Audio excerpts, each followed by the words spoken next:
যাদবপুরের ঘটনার প্রতিবাদে সুলেখা মোড়ে সিপিএম এর মিছিল। সেই মিছিল থেকে আমাদের সঙ্গে রয়েছে আমাদের প্রতিনিধি মৌমিতা মিত্র। মৌমিতা, এই মিছিলের নেতৃত্বে কে রয়েছেন আর এই মিছিল কোথা থেকে শুরু হয়েছে, কোথায় গিয়ে শেষ হবে? দেখো, গতকালের এই ঘটনার পরে আমরা দেখছি যে দফায় দফায় যাদবপুর বিশ্ববিদ্যালয়ের যে ঘটনা, যে অশান্তির ঘটনা, সেই ঘটনার প্রতিবাদে কিন্তু এসএফআই এর তরফ থেকে এবং সিপিআই এর তরফ থেকে প্রতিবাদ কর্মসূচি পালন করা হচ্ছে। কিছুক্ষণ আগেই আমরা দেখলাম যে এসএফআই এর তরফ থেকে যাদবপুর থানা মোড় থেকে একেবারে যাদবপুর এডবি বাস স্ট্যান্ড পর্যন্ত মিছিল করা হয়েছে। এই মুহূর্তে যে ছবি দেখতে পাচ্ছ, সিপিআইএম এর তরফ থেকে যাদবপুর সুলেখা মোড়ে তারা একটি প্রতিবাদ মিছিলের ডাক দিয়েছেন এবং সেখানে একেবারে মোহাম্মদ সেলিম রয়েছেন, মীনাক্ষী মুখোপাধ্যায় রয়েছেন, সুজন চক্রবর্তীর আসার কথা রয়েছে এবং অবশ্যই এসএফআই এর তরফ থেকে যারা নেতৃত্বরা রয়েছেন, সৃজন ভট্টাচার্য থেকে শুরু করে কলতান দাশগুপ্ত, প্রত্যেকেই কিন্তু রয়েছেন। এবং যে ছবি দেখতে পাচ্ছ, যাদবপুরের যে সমস্ত পড়ুয়াকে গতকাল আক্রান্ত হতে হয়েছিল এবং তার মধ্যে থেকে অন্যতম যে পড়ুয়া যাকে গতকাল একেবারে শিক্ষামন্ত্রী ব্রাত্য বসুর গাড়ির নিচে চাপা পড়ে তাকে আহত হতে হয়, তার পায়ে গুরুতরভাবে আঘাত লেগেছে, যে ছবি দেখতে পাচ্ছ, সেই পড়ুয়াও কিন্তু এই মুহূর্তে মিছিলে যোগ দেওয়ার জন্য তিনি উপস্থিত হয়েছেন। স্বাভাবিকভাবেই ইন্দ্রানুজ যে পড়ুয়া কেপিসি হাসপাতালে একেবারে চিকিৎসাধীন অবস্থায় রয়েছে, গুরুতর আহত, এবং আরো এক পড়ুয়া যার পায়ে গুরুতরভাবে আঘাত লাগে, সেই পড়ুয়াকেও আমরা দেখতে পাচ্ছি মিছিলে তিনি যোগদান করেছেন। এবং এখান থেকে সেই প্রতিবাদ মিছিল শুরু হবে এবং স্বাভাবিকভাবেই সেই মিছিল থেকে মূলত যে দাবি উঠে আসছে সেটা হচ্ছে শিক্ষামন্ত্রী হিসেবে ব্রাত্য বসুর পদত্যাগ। সেই দাবি তারা রাখছেন, তার কারণ তাদের বক্তব্য যে ব্রাত্য বসু যে বর্বরোচিত আচরণ দেখিয়েছেন সেটা কোথাও গিয়ে শিক্ষাঙ্গনে বা পড়ুয়াদের জন্য সেটা একেবারেই অনভিপ্রেত। সেই দাবি মূলত সিপিআইএম এর নেতৃত্বের তরফ থেকে করা হচ্ছে।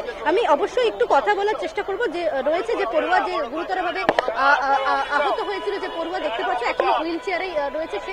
আমি তার সাথে একটু কথা বলার চেষ্টা করবো। দাদা, প্রথমেই একটুখানি জিজ্ঞাসা করবো যে শারীরিক অবস্থা কেমন রয়েছে?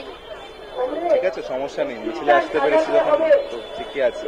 বা এবার আগামী দিনে আশা করছি তাড়াতাড়ি ঠিক হয়ে যাবে, যে হেঁটে আসতে পারবো।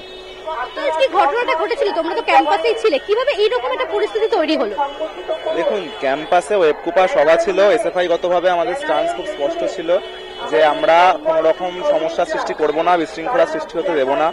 সেই জায়গা থেকে এইটা খুব অবাক বিষয় যে তৃণমূলের বহিরাগত গুন্ডারা বিশ্ববিদ্যালয়ে প্রবেশ করে ছাত্রছাত্রীদের উপর আঘাত হানলো, এবং এই ঘটনা কি করে ঘটলো এইটাই আসলে আশঙ্কার জায়গা। এবং একজন শিক্ষামন্ত্রী কিভাবে গাড়ি নিয়ে একজন সাধারণ ছাত্রী, প্রথম বর্ষের ছাত্রের মাথার উপর দিয়ে বেরিয়ে যেতে পারেন, এই প্রশ্ন থাকলো। এবং আসলে এই আঘাত শুধুমাত্র সেই ছাত্রের উপর আঘাত নয়, সামগ্রিক শিক্ষা ব্যবস্থার উপর তৃণমূল যে বারবার আক্রমণ নামিয়ে আনছে, সেই আক্রমণটাই আগের দিন আমরা দেখতে পেলাম সচক্ষে। একটা বিষয় জানবো, সেটা হচ্ছে যে শিক্ষামন্ত্রী যে সময় এলেন, যেটা অভিযোগ উঠে আসছে যে পড়ুয়াদের তরফ থেকে জুতো ছোড়া হয়েছে, তাকে চোর স্লোগান দেওয়া হয়েছে, কোথাও থেকে প্রয়োজনে পড়ুয়াদের তরফ থেকেও এসেছে, এরকম একটা অভিযোগ শাসক দলের তরফ থেকে করা হচ্ছে। এবং তুমি জানো যে কুমার ঘোষ বলেছেন যে পড়ুয়া ভর্তি রয়েছে কেপিসি হাসপাতালে, তার এক্সরে রিপোর্ট নিয়ে একটা বিতর্ক তৈরি হচ্ছে। কি বলবে গোটা ঘটনা নিয়ে? দেখুন, প্রতিটা ঘটনারই একটা প্রেক্ষিত থাকে, নিশ্চিত থাকে, কিন্তু একজন শিক্ষামন্ত্রী একজন ছাত্রের মাথার উপর দিয়ে তার ভেহিকেল নিয়ে বেরিয়ে যাচ্ছেন, এইটার খুব একটা প্রেক্ষিতের মনে হয় প্রয়োজন হয় না। আমরা বারংবার করে বুঝতে পারি যে ব্রাত্য বসু কি অ্যাটিটিউডে ওই দিন এসেছিলেন, সেটা সেদিন ওনার আনা টিএমসিপির গুন্ডাদের দেখেই আমরা বুঝতে পেরেছিলাম। এবং বারংবার ওনার সাথে আলোচনা করার জন্য, ইউনিয়ন ইলেকশনের ডিমান্ডে আলোচনা করার জন্য আমরা সেখানে গিয়েছিলাম। ইউনিয়ন ইলেকশনের ডিমান্ডে আমরা তাকে ডেপুটেশন পর্যন্ত দিই, কিন্তু এরপরও তৃণমূলের গুন্ডারা ক্যাম্পাসে সাধারণ স্টুডেন্টদের উপর আক্রমণ নামিয়ে আনে। সেই জায়গা থেকে ওম প্রকাশ মিশ্র, যিনি বিশ্ববিদ্যালয়েরই তৃণমূল ঘনিষ্ঠ অধ্যাপক, এবং ব্রাত্য বসুর পাশাপাশি এই সমস্ত ব্যক্তিরা সাধারণ স্টুডেন্টদের উপর আক্রমণ নামিয়ে আনে। তৃণমূলের এই আক্রমণ খুব একটা নতুন নয়, বারংবার করে ঘটনা ঘটেছে।